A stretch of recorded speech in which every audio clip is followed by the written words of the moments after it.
Okay, greetings everyone. Greetings everyone. We're really happy to be able to present the Ghost Army with Rick Beyer today. He's an authority on the Ghost Army. He's done a lot of fantastic things, which I'll allow him to tell us about. And I had the opportunity to meet him in person actually last summer after D-Day. We got together in Paris at Harry's Bar and had a great time. So we want to turn off our images so we can save the bandwidth. And I think we'll just move on right now. I mean, the Ghost Army is such a fascinating story. We want to give Rick as much time as he can. So this is Rick Beyer. Thank you very much. I so appreciate the introduction, Therese. I think we have a small group here today because perhaps there was some event a week ago today that left many people still in the bar, trying to have one more drink to recover from that. And I guess I'm the comic relief to take your mind off the election. I'm going to talk mostly about the Ghost Army in World War II. It was a World War II unit. I'm also going to talk about our efforts to lobby Congress to honor these soldiers, because I think that's something that this audience might be very interested in. Let's start by rewinding 80 years to 1944. The world is engulfed in the biggest event in human history, World War II, and you are a soldier, and you get your orders. You're headed to the front, but you're not going to be firing an M1 rifle or driving a Sherman tank. Your mission is to put on a show, for the enemy. You must stage a complex multimedia presentation spread out over many miles, and do so right in the middle of a war zone. It must be utterly convincing to an attentive and discerning audience that wants nothing more than to kill you. Thousands of lives depend on how good a job you do, including your own. And next week, you'll be asked to do it again. And that, in a nutshell, was the mission handed to the 23rd Headquarters Special Troops, which is a super boring name for one of the most remarkable units in military history. And to carry it out, they used inflatable tanks, sound effects, radio trickery, and all sorts of illusion, as I will discuss. Let me just pull my my screen up here, my show, and so that you can see that. Make sure that I'm sharing the sound. I first came across this story 20 years ago. I was introduced to a woman named Martha Gavin, whose uncle, John Jarvie, was one of the soldiers in this unit. We met at a coffee shop in Lexington, Massachusetts, where I lived at the time. And I'll never forget seeing Martha walk through the door, and she was carrying an armload of red 3-ring binders. And I thought, well, what are those? You know, what's in those? Well, they turned out to be her Uncle John's wartime scrapbooks, filled with photos and maps, ephemera that he'd picked up in France, and artwork, because he was an artist. And that's part of the story, is that many of these guys were artists. And so from the first day, really, of learning about this story, I was literally touching it. And some of that material that I was literally paging through that day has become part of a traveling Ghost Army exhibit now 20 years later. And I got to tell you, when I first learned this story, I was astonished. I thought I was pretty well read in World War II, but I had never heard of this. I had certainly heard of the another deception that many of you may have heard about, Operation Fortitude, the D-Day deception, which was carried out by the British to fool the Germans about where the D-Day landings would take place. And George Patton played a role in that deception. But this was something completely different. This story is the story of 1,100 American soldiers who are going to action after D-Day and carry out 22 different deception missions between late June 1944 and March 1945, operating right on the battlefield, sometimes within a quarter of a mile of the front line. So I was blown away by this. I was blown away because, first of all, that they were weaponizing creativity. and using it to help win a war. And I was blown away by the fact that this top secret unit could have such a major impact and somehow escape most of the history books. And I have to tell you, for a filmmaker, which is what I was at the time, I guess I still am, as a filmmaker and an author, that's a gold mine. If you find a story that is like a big story that nobody else has made a film about, and the resources are all out there for you to be able to put it together, that is a gold mine. You want to dive into that, and that's what I did. So that was the inspiration that led me to begin my Ghost Army journey, and I've spent 20 years researching and telling this story. I made a PBS documentary that's been seen around the world. I imagine some of you guys have seen it. It's been on in 30 countries, I think, at this point. I co-authored with Elizabeth Sales a New York Times best-selling book, The Ghost Army of World War II. And I've worked to see this unit honored the way it should be, which I will talk about today. And I've had a lot of success with the Ghost Army, and I'd like to think that this has all happened because I am such a genius storyteller and everything I touch turns to gold. Okay, not really. That's actually not the case. It is, in fact, because it's such an amazing story and one that I have been lucky enough to hear about from the mouths of the soldiers who carried it out, and that I am honored to share with you today. So let's get into it, and let's start with their mission. Their mission was deception, and these deceptions involved impersonation, impersonating other much larger units to fool the Germans about where those units were headed and what their intentions were. So you have maybe 1,100 men in the Ghost Army who are pretending to be 15,000 or 30,000 of an entire division with all their tanks and equipment to kind of mess the Germans up as they're making their own plans. And the Ghost Army carried out deceptions like this not once and not twice, but in fact they did it 22 different times. And this is the cover of their official history. It's a document that's in the National Archives. You can see on there the classification stamps that are crossed out because it was top secret. It no longer is top secret. And around the edges of this cover are the insignia of every unit that the Ghost Army impersonated or was attached to during World War II. And if you were trying to go around there and count real quickly how many insignia are there, there's 36 of them. So these guys really got around. Well, how'd they do it? How'd they carry out these deceptions? This is a multimedia deception unit, and they went to war equipped with 3 types of deception: visual, sonic, and radio. And I would say that visual deception, using inflatable items to fool enemy aerial reconnaissance, was probably what they are best known for. For example, using inflatable tanks. And here's an example. This is actually a replica of one of their inflatable tanks, but it gives you a good idea of what these things were like. Here's what one of the real ones looked like. They had hundreds of these, hundreds of not just Sherman tanks like this one, but just about any tank that you can imagine an armored division would have in World War II. And not just tanks, right? They had inflatables to cover everything that an infantry division or an armored division would have on its equipment list. So you've got inflatable artillery of every description. You have inflatable trucks. This is a 2.5-ton truck. Actually, I should say how many trucks are in this picture. I'll let you try to figure that out.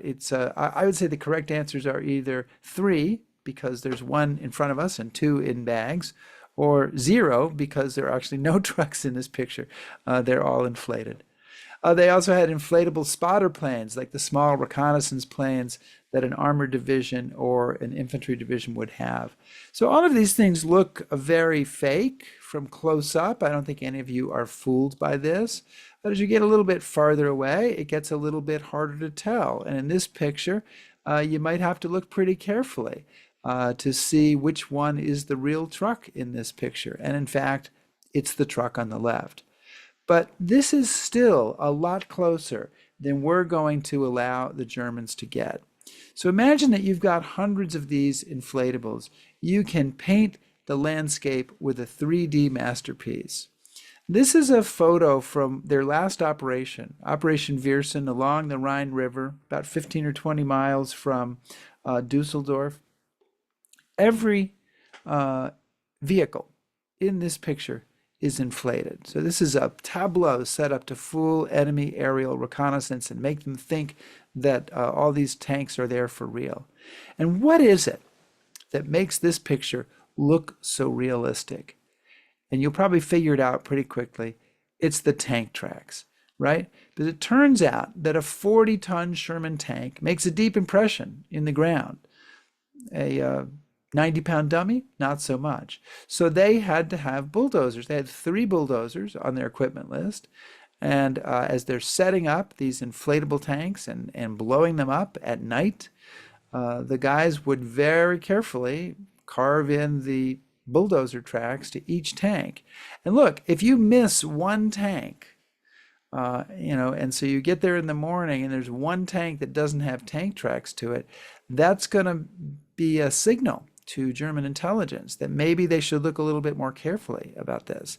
And the lesson that they would take from that, and that I would take from that in deception, is that attention to detail is critical. So if you're going to be carrying out deception in your personal or professional life, you want to pay attention to the details. Now, the men who worked with these inflatables in the battlefield area found it a really remarkable experience. I'd like to let them tell you about it.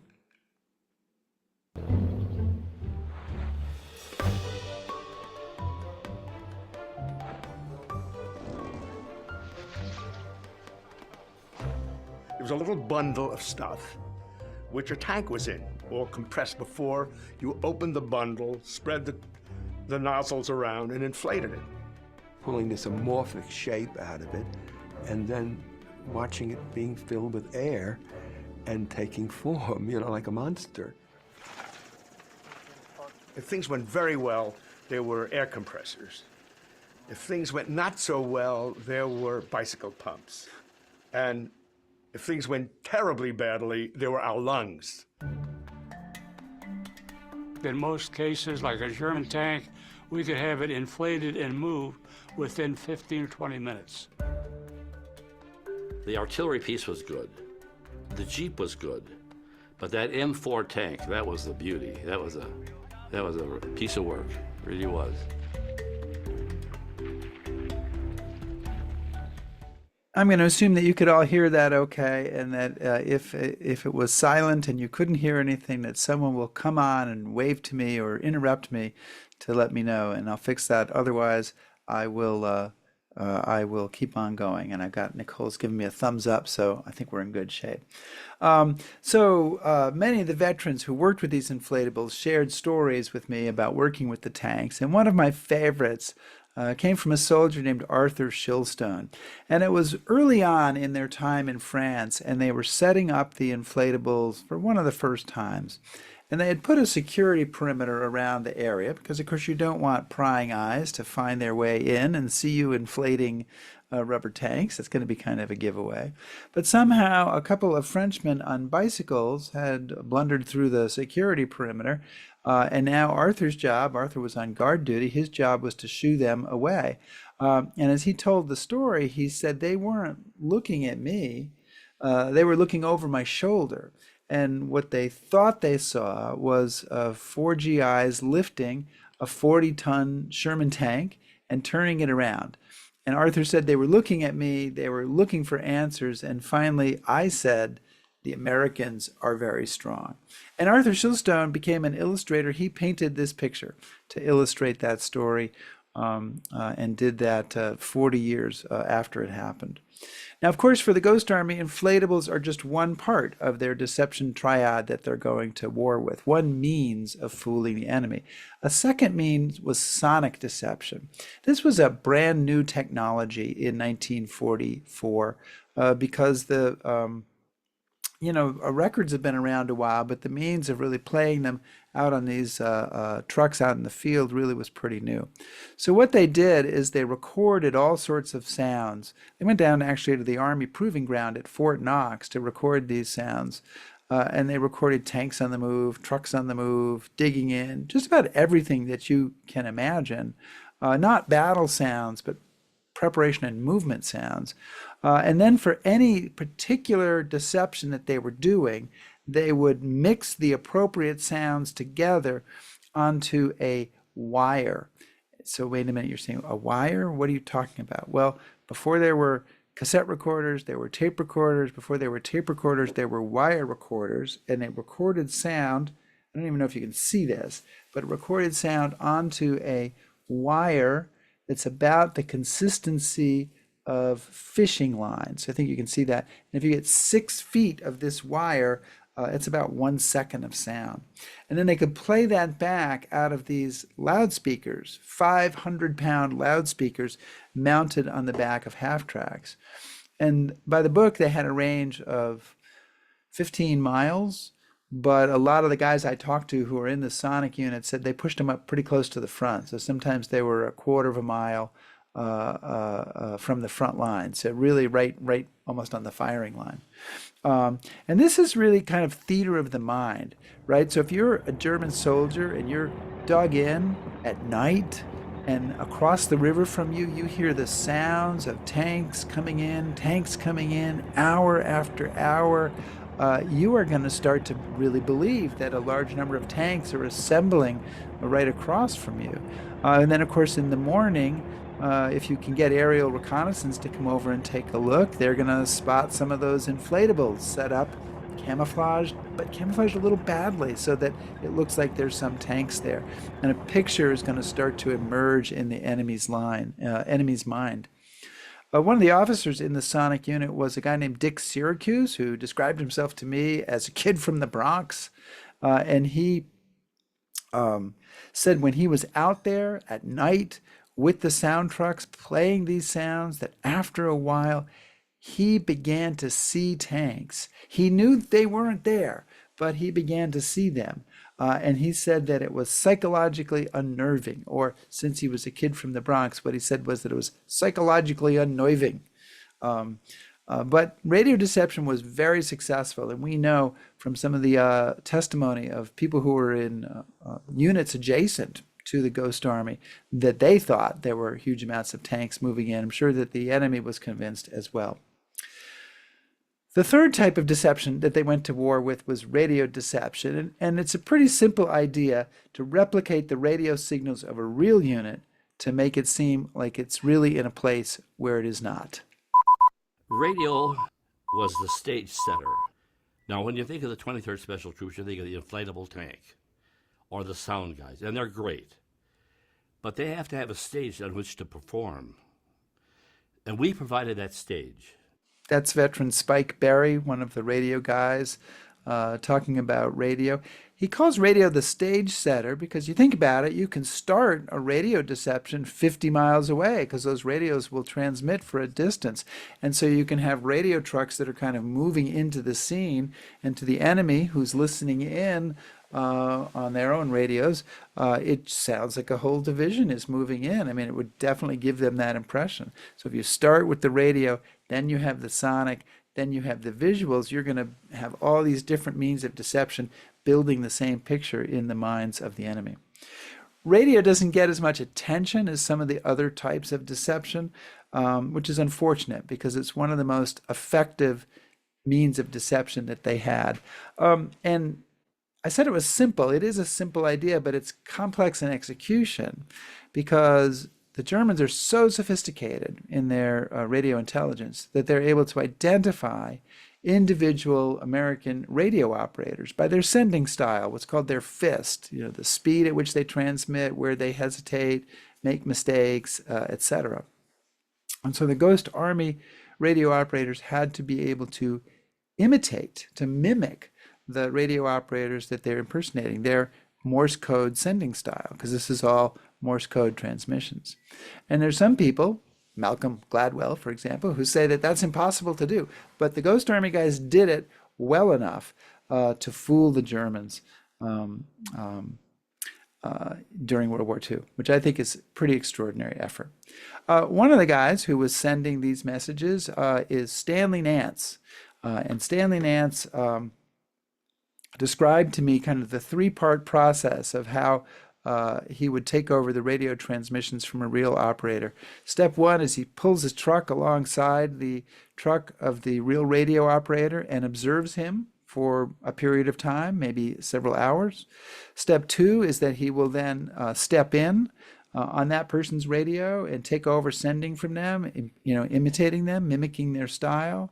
And then step 3 is that they would shut down that radio operator's truck. They power up Stanley's truck, and now the real radio operator, the real unit, can move away, and the Ghost Army is sort of taking them over and pretending to be them on the roads. Stanley Nance named his truck Kilowatt Command. He made a little pennant for it that he put on the antenna of it. And Stanley is a guy, I got to know Stanley. He was in my documentary film. And I remember the day I interviewed him, I was making conversation with him over breakfast that morning. And I asked him if he had any children. And Stanley was somebody with a good sense of humor, but very much a straight face. So I said, do you have any children? And he said, yes, I have 7 sons. And I was like, wow, okay, cool, amazing. Yes, and each one of them has 7 sisters. So I okay, so you have 14 children. He said, yes, I do. I said, how many grandchildren do you have? He said, 54. I said, okay, how many great-grandchildren do you have? He said, 103. And it's more now, but it was 103 then. And then because I'm a mean person, I said, can you name them? And he said, I could, but I'd have to go in order. So Stanley Nance, this is Stanley here during the war, and this is Stanley 4 years ago at the World War II Museum in New Orleans at the opening of a Ghost Army exhibit that is now in St. Louis, and it'll be going to Fort Wayne soon. It's a traveling exhibit run by the World War II Museum, Ghost Army exhibit. Stanley Nance lived to be 103. He died 3 years ago, and he was a terrific guy, and really happy to get to know him. So, okay, you got these 3 types of deception, and then on June 6, 1944, the Allies land on the beaches of Normandy. Within weeks, Ghost Army soldiers had also landed and were carrying out deceptions with these 3 types of deception. But once they're in action, they realize they are missing something. And it's not the brass who figures it out. I mean, is it ever the brass? It's the junior officers and enlisted men. And it's a lieutenant named Fred Fox who really puts his finger on it. He says, we need to be more theatrical. And from this emerges a 4th dimension of deception. It becomes known as special effects, and it involved turning every one of them into actors. Moving through the French villages so recently occupied by the Germans, they saw an opportunity to improvise yet another way to sell their deceptions, targeting enemy spies that might have stayed behind. They called it special effects. Why don't we put a stencil of the name of the unit that we were simulating right on the trucks? And why don't we start a counterfeit shoulder patch factory where they would see we were the 75th Division, one of the divisions we did?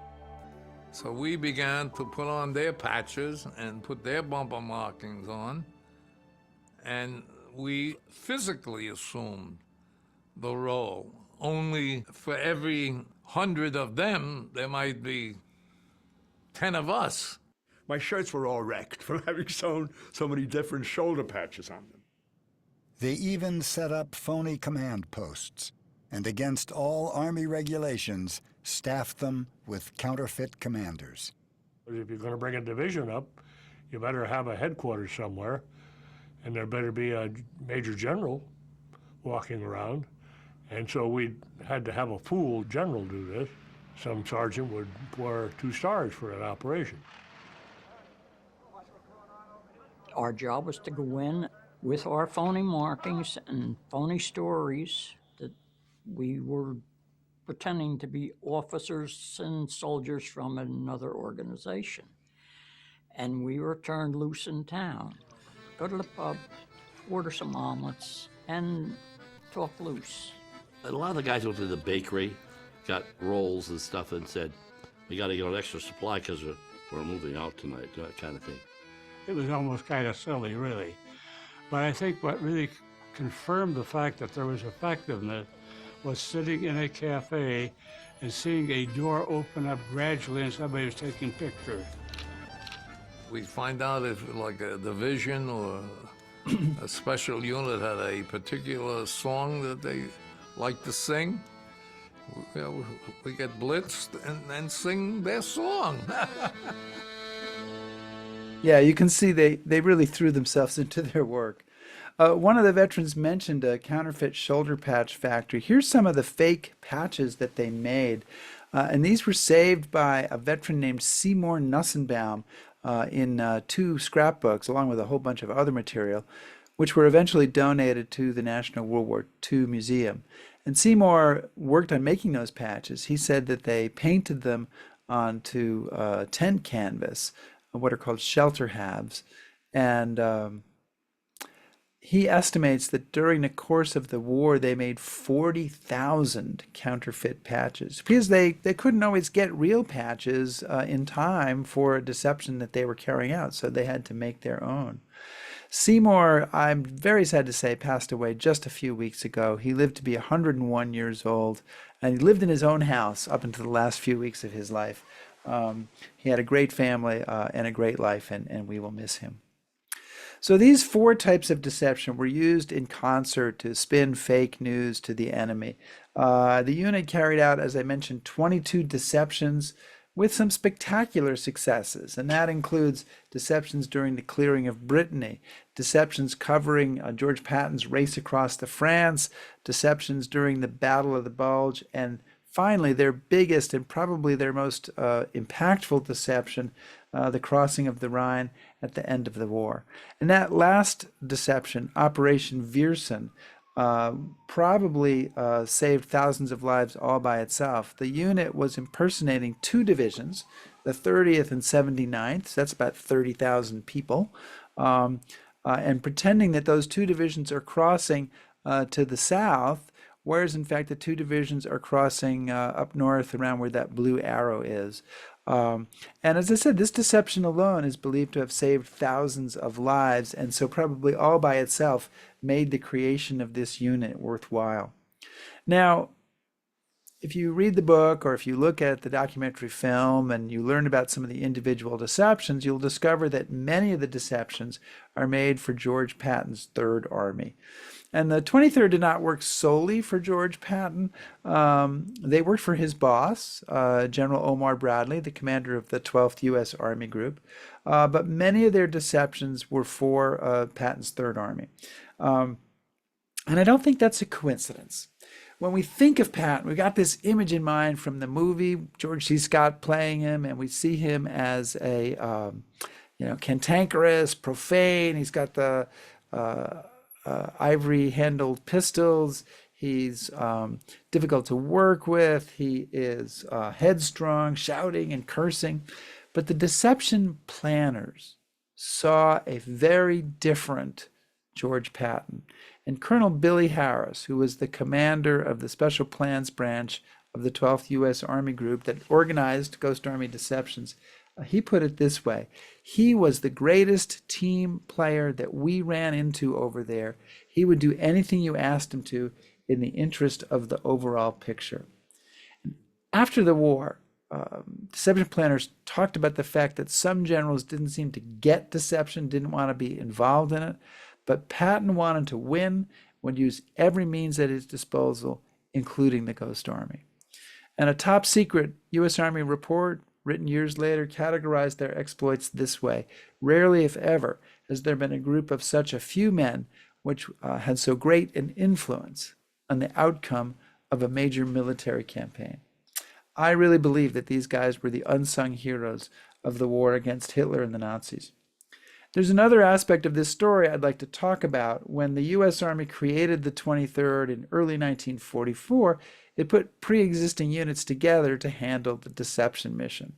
To handle visual deception, the Army picked the 603rd Camouflage Engineers. And this was a unit loaded with artists, recruited initially to work on camouflage. About 40% of this unit were artists, and one of those artists referred to them as the Art Boys. And these artists painted and sketched their way across Europe using stolen moments of spare time to create a visual record of the war. It's not something that was part of their mission. It's what they did in their off hours. And this began as soon as they arrived in Normandy. A few miles from the Ghost Army's first bivouac was the Normandy village of Trevière. The artists were drawn to a bombed-out church off the town square.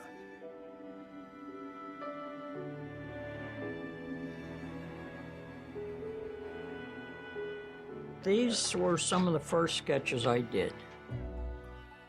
They were not too long after the invasion. In the remains of this church, we might have had 3 or 4 guys in there sketching. We were sleeping in hedgerows and foxholes, but nothing kept us away from going someplace to do a watercolor.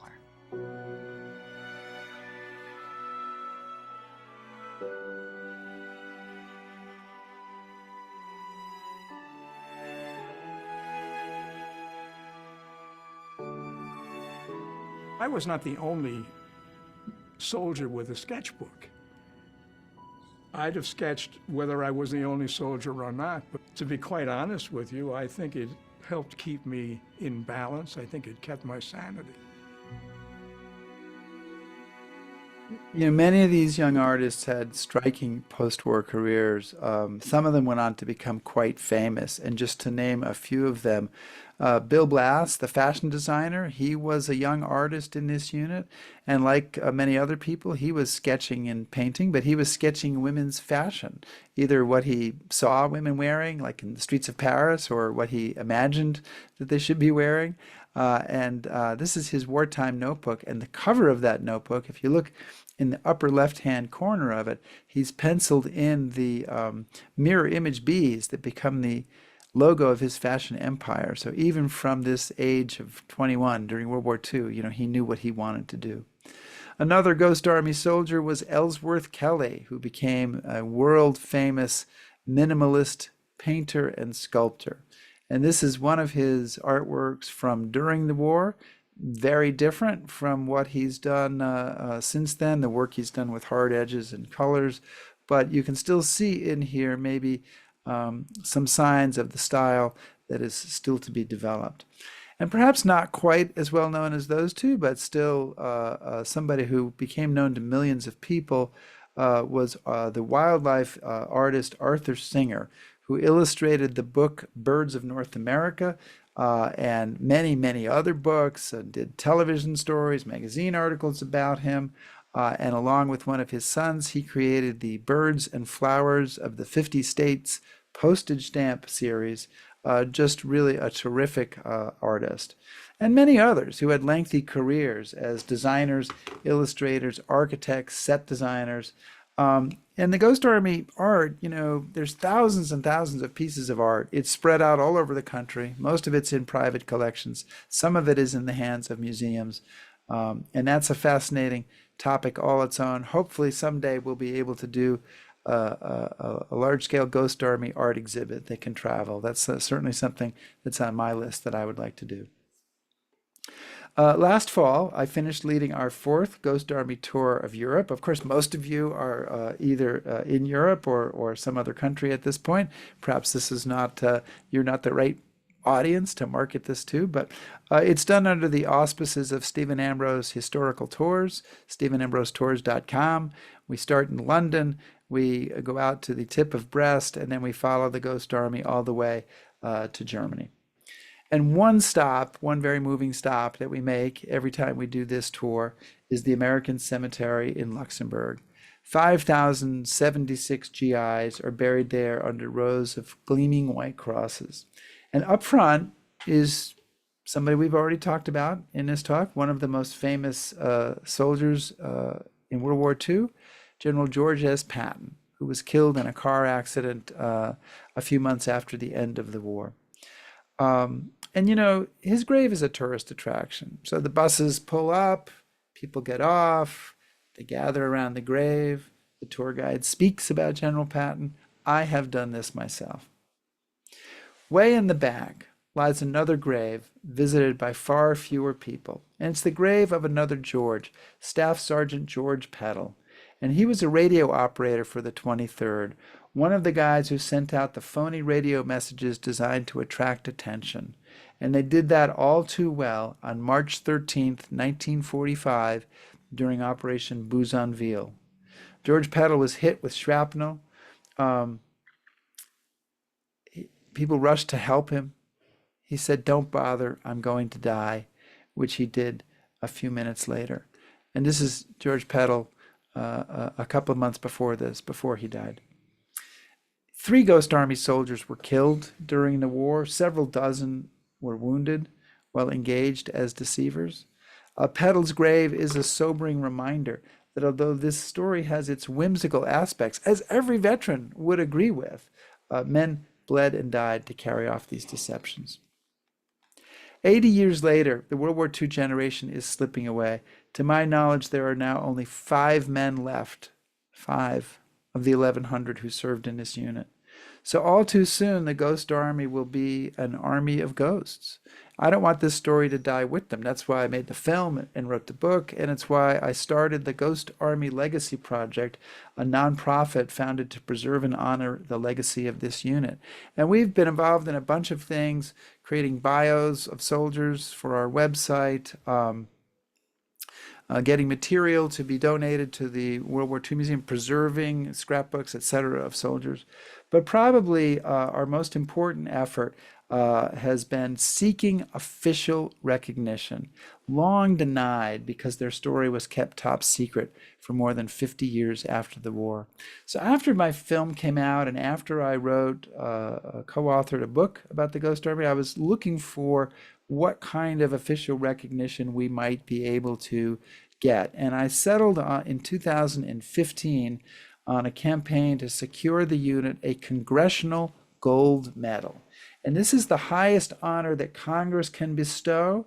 It's been used to honor other military units who deserved recognition that they had not received for whatever reason. The first one was given to George Washington in 1776 for the relief of Boston, which kind of sets the standard, right? This is a pretty big deal. And 184 of them have been awarded since then. Now, I would think that the people in this audience would have a great understanding of how hard it is to get a bill through a divided Congress. But believe it or not, gold medal bills are even harder. And here's why. A gold medal bill requires that 2/3 of the House and 2/3 of the Senate co-sponsor the bill before it can be considered. That's 67 senators and 290 representatives literally have to put their name on the bill as co-sponsors before you even can take it to committee, before you can even vote on it. That's an incredibly high bar. And they want it to be a high bar because the idea is that you shouldn't be able to get a gold medal passed unless everybody is in favor of it. But wait, there's more. Congress operates in 2-year-long sessions. And whatever progress you make, however many co-sponsors you add, when you get to the start of a new session, the slate is wiped clean. You have to start all over again. And because there's a lot of staff turnover, that means you may have to start all over again in any individual office, convincing staff to bring that bill up to the congressperson. So this is exhausting, slow work. And when we started, we approached 2 people as co-sponsors, 2 Democrats, I might add, Representative Annie Kuster of New Hampshire on the right, and Senator Ed Markey of Massachusetts on the left. And so I'll tell you that I went to college with Annie Kuster. That's the the secret, not too secret, of the Ghost Army. And I reached out to Annie and I said, would you be willing to sponsor this gold medal bill? And she's like, sure, we'll work on that. And she told me later she had no idea what that involved, no idea of how hard it was going to be, how long it was going to take. Didn't really know. She'd never done a gold medal bill before, didn't know anything about it. So we kind of learned together. And on the Senate side, Ed Markey agreed to be a co-sponsor. I was living in Massachusetts at the time. And I found out years later that Ed Markey had been close friends with a Ghost Army veteran, Jack McGlynn. And so there was a personal connection there, and that was kind of why he had stuck with us through this for over many years. Because it was not a case of, if you build it, they will come. The bill was introduced. These guys each wrote a Dear Colleague letter asking people to support. We got 20 or 30 co-sponsors in the House, 2 or 3 in the Senate. And we started to learn about how hard this was going to be. And I was working with my friend Roy Eichhorn, and that's me and him at a Senate briefing in 2017. And Roy worked for the Army for many years, and his dad, George Martin, was in the Ghost Army. And Roy put it into words really well. He says, Congress is like 535 small businesses under one roof, each one independently owned and operated. So we had to make our case on the merits to more than 350 representative senators, representatives and senators, and find ways to convince them to come on board. And it was really hard, especially in the beginning when everybody looks at this very suspiciously because, well, there's nobody supporting it yet. So how do we know that it's not some crazy bill? And Roy and I fumbled around for the first few years. I remember our lowest moment, and it was in November of 2017. And I had a meeting scheduled with a man named Joe Pinder, who was a GOP staffer on the House Financial Services Committee. And I'd heard that he was sort of a gold medal guru, and he might be able to help us. And I went down to the basement of the Senate office building, and he had a long face with a hangdog expression and a kind of a gray complexion that suggested he rarely left the basement. And he was the epitome of a world-weary government bureaucrat.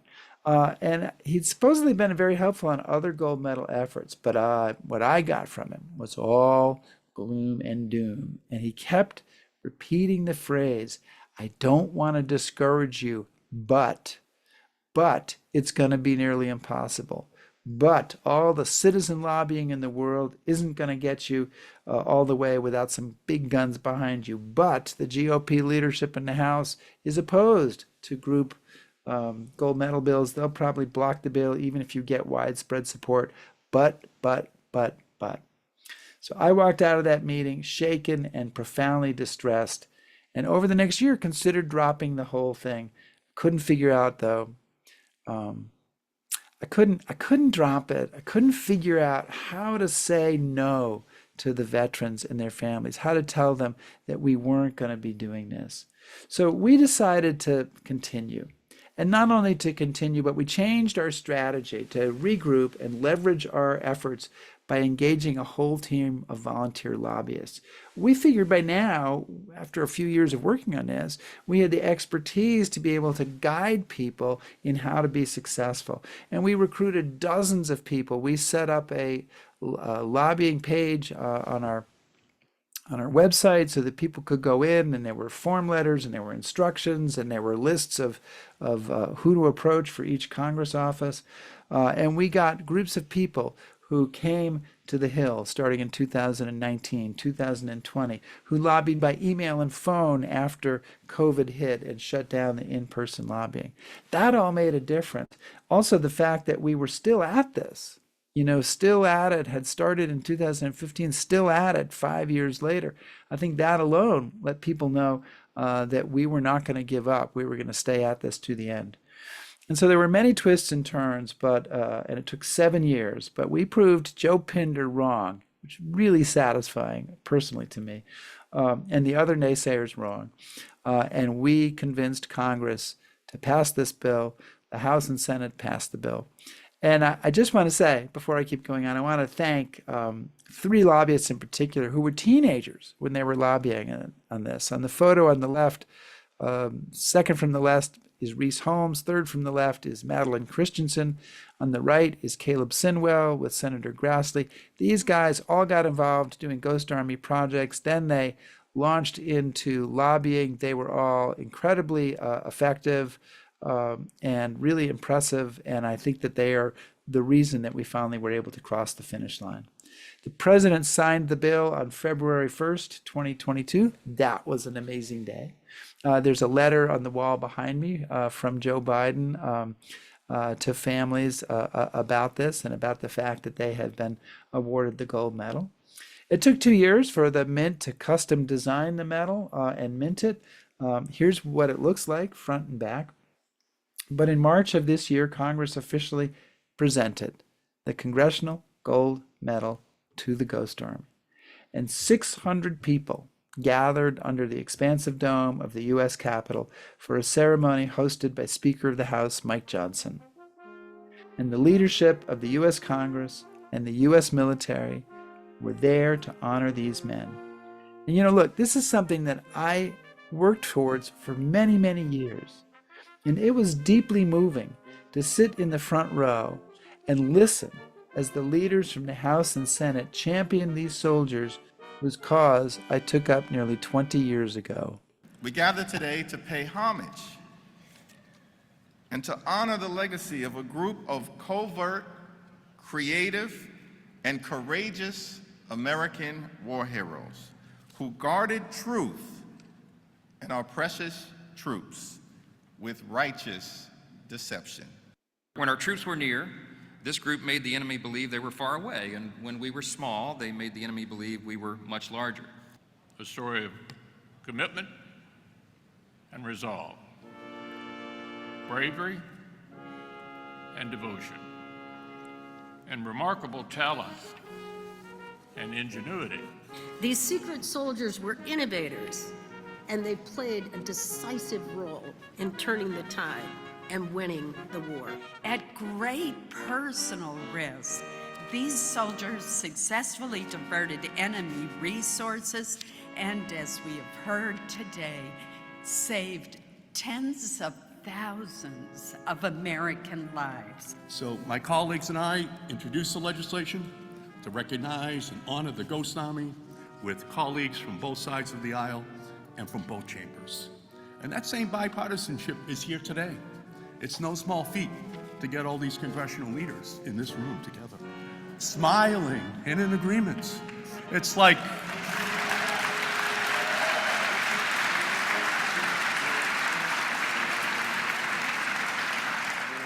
a political Haley Comet.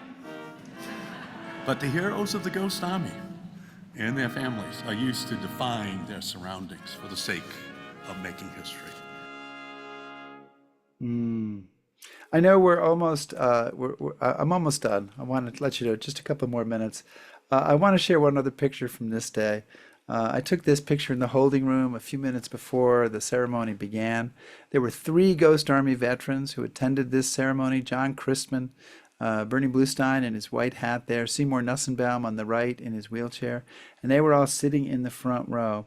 And kneeling in front of them and giving them their undivided personal attention are, from left to right, General Charles Brown, the chairman of the Joint Chiefs of Staff, Christine Wormuth, the Secretary of the Army, and General Randy George, Chief of Staff of the U.S. Army. And this intense person-to-person recognition was one of the most powerful parts of the day for me. I did not notice any of the politicians getting down on their knees to talk to the Ghost Army veterans, but the U.S. Army people did. And I also spoke at the Capitol, and one of the things that I said is that the story of Ghost Army is not trapped in the past. It remains an important inspiration for the Army today, and I really think you see that in this picture. 500 years ago, the political philosopher Machiavelli wrote, "Though fraud in all other actions be odious, yet in matters of war it is laudable and glorious." Despite their differences, the Ghost Army soldiers came together to share to stage astonishing battlefield performances, and then they went home and kept quiet about it for more than 50 years. These men have become my friends. It has been one of the great honors of my life to meet the veterans of the unit and their families. John Jarvie here on the left, his niece was the person who introduced me to the story. Gil Seltzer on the right with my wife Marilyn and I. He lived to be 106 years old. Nick Leo, Bernie Bluestein, who's still with us in the middle, Harold Flynn on the right. They've become my friends, and I've gone to their homes and I've met their families, and then I've watched them departing one by one until there's only a handful of left. But I take heart in the fact that the work that I have done will help ensure that their story will live on. It's been a labor of love and a huge honor to play that role. The men of the Ghost Army were not textbook heroes, yet they served with ingenuity, courage, and honor. They put themselves in the line of fire to fool the enemy, buying other soldiers a chance to fight and to live. And veteran Stanley Nance summed it up this way: if one mother or one new bride was spared the agony of putting a gold star in their front window, that's something what the 23rd Headquarters Special Troops was all about. I think that's something that Machiavelli would find laudable and glorious. I do, and I hope you do too. Thank you very, very much. And I'll stop the share here, bring myself back up, and we'll see if we have any questions. Yes, well, first we'd love to thank you for this fascinating discussion. I mean, you're just incredible with your knowledge. And we also would like to know what you feel we should undertake to honor the Ghost Army soldiers. But I'd like to give a chance to Robert Scott quickly because he had his hand up first and he has to go off and teach a class. So he's running late on time. Robert. Well, first of all, thank you very much. That was very informative. And as a matter of fact, I was totally confused with the British element, and I'm glad you clarified that for me tonight, because when I first heard of the Ghost Army, I knew what the Brits had done to impersonate what was happening before the invasion, but I didn't realize these guys even existed. And the question I have for you, you've partially answered, but I wanted to know how close were they to the frontline action? But you said some of them were very close in that they, got hurt. But when you're close to the front line and you've got nothing but inflatables, and the enemy's got real weapons, that's a pretty dangerous situation because most units have something to fire back. How close were these guys, and how much danger were they in most of the time? So it really varied widely. So there were deceptions such as Operation Brest, where the sound trucks were a quarter of a mile from the German front line. I've walked the distance between where their sound trucks were and where the Germans were. It took about 3 minutes or so to walk it. There were other deceptions where they were half a mile or a mile away. There were some deceptions where they were 10 miles away, where they were trying to make it seem like a unit was going into bivouac, coming off the line, whereas the real unit was moving in another direction. They took artillery fire maybe 8 or 9 times on 8 or 9 different deceptions. As I said, they had 3 people killed in action. They lost a 4th crossing the English Channel. And probably about 30 wounded. Hard to even estimate unwounded because weirdly, not everybody wounded in this unit received a Purple Heart. I think secrecy really kind of kept them, really wanted to kind of keep things quiet.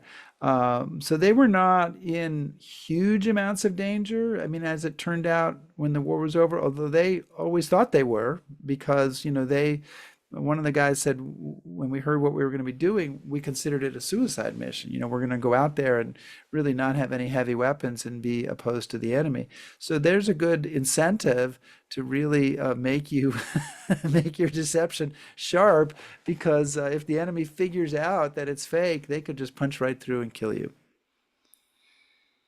Thank you. My pleasure. Thanks for staying. I know you had something else to do. Appreciate that. Thank you. Now we have Michael Ramos, who is next, and then Key also has her hand up. So, Michael? Yeah, thank you, Therese. And thanks, Rick. Wow. You know what? I wish I could stick around for another 2, 3 hours and pick your brain on all this. But because I also need to get going very soon, I'll just throw one question towards you. Um, so, wow, I have like so many questions I want to ask you. Well, first of all, thank you for that great lesson. You're obviously a Thank you. subject matter expert. So I'm wondering, like, do you have like PhD students, like asking you, because you're obviously the go-to person for this. But then there's also, I'm curious to know, like, was something like this replicated in the Pacific campaign amongst the Marines and the sailors? And just are these guys' stories categorized in the Library of Congress? The Veterans History Project, and all these other questions. But let me throw this one question to you right now. To your knowledge, was there were there like Hispanics or Blacks or any other person of color involved in the units? I'm very curious to know the diversity and the makeup of the unit, if you happen to know it. Yeah, so there were no African American soldiers in this unit because, of course, the Army was segregated during World War II. At least none that we know about, none that we're aware of. There were Hispanic soldiers in there. There was one soldier who came, I think his family was from Peru, Belisario Contreras. There were several soldiers from New Mexico that were Hispanic.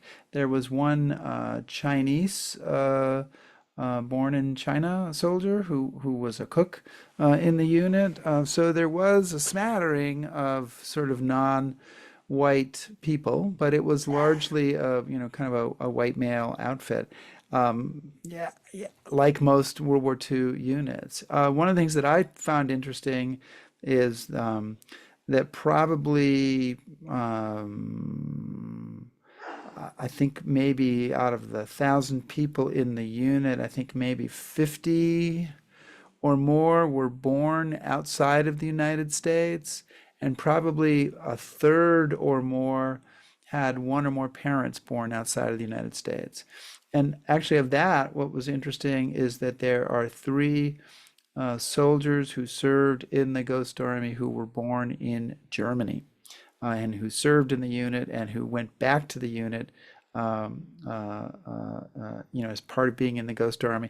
One of those soldiers, in the heat of the moment here, I'm not going to remember his name, but one of those soldiers went on to eventually live in Paris, and then eventually at the end of his life, he was a German Jew who'd escaped prior to the war, moved back to Wiesbaden and ended up dying in Wiesbaden and is buried in Wiesbaden. And so he's a fascinating story all by himself. So yeah, there's and to answer some of your many other questions, I'm trying to remember them, but the one that I remember is there are some Ghost Army soldiers who are represented in the Veterans History Project at the Library of Congress. We also have a number of interviews that we've saved that are in the possession of the National World War II Museum.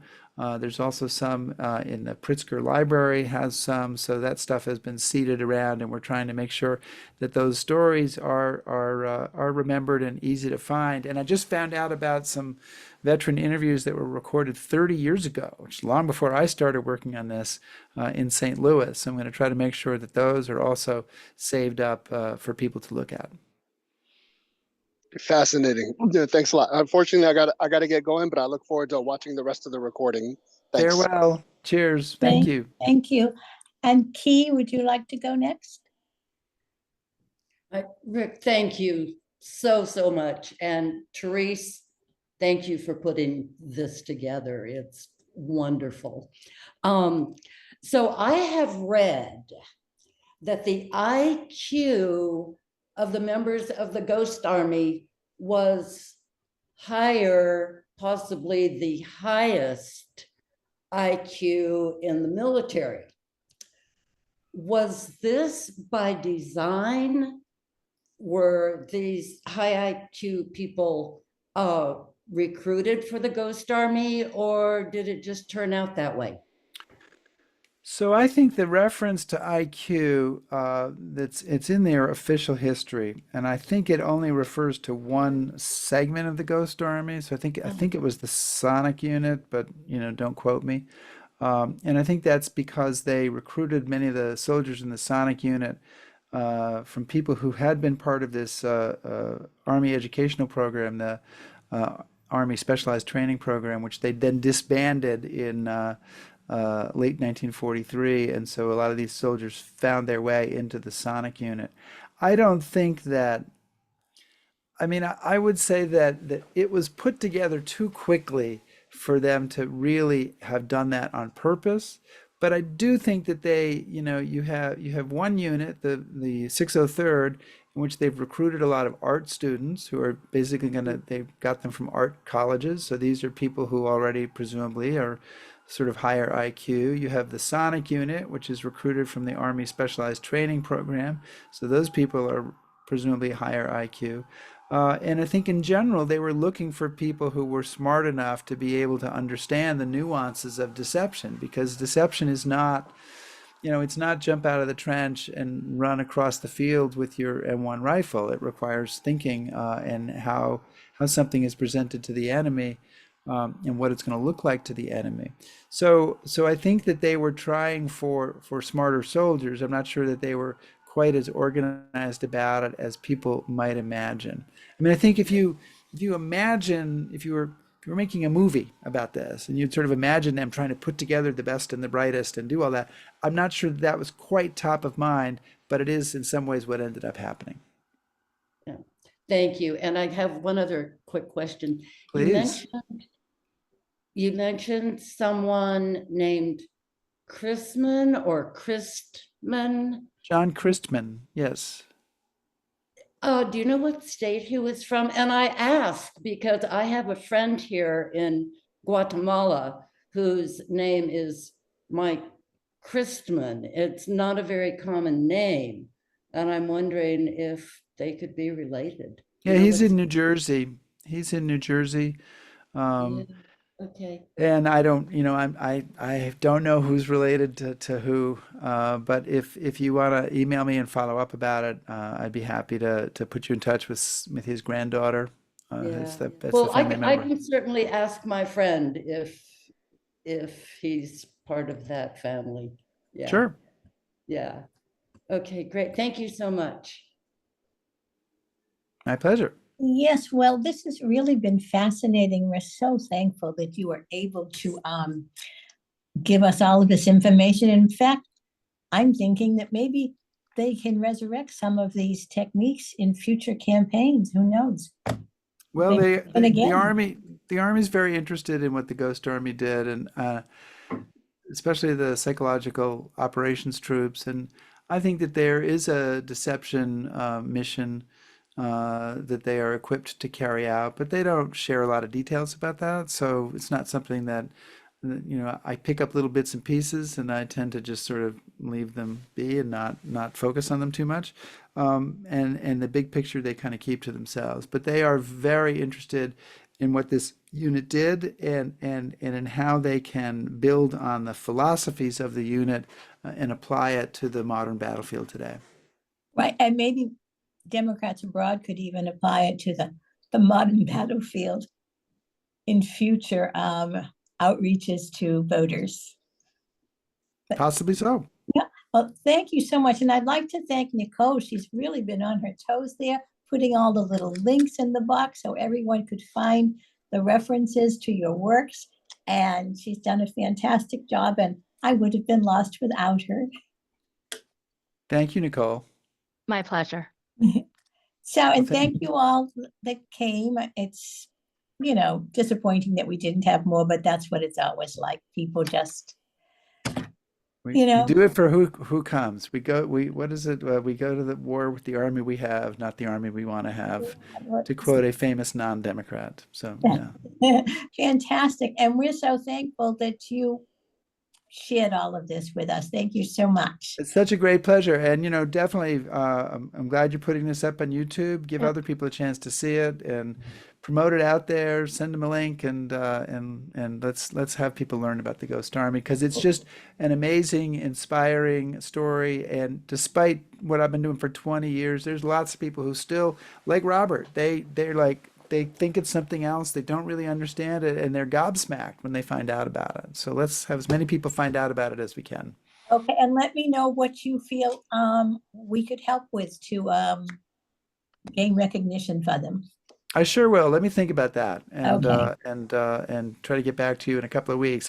I've got quite a schedule the next couple of weeks, so I'll work on that. Okay. Okay. Well, Thank you so much, Rick. I'm going to go ahead and stop the recording. Okay. All right. Thank you, guys. I got to run.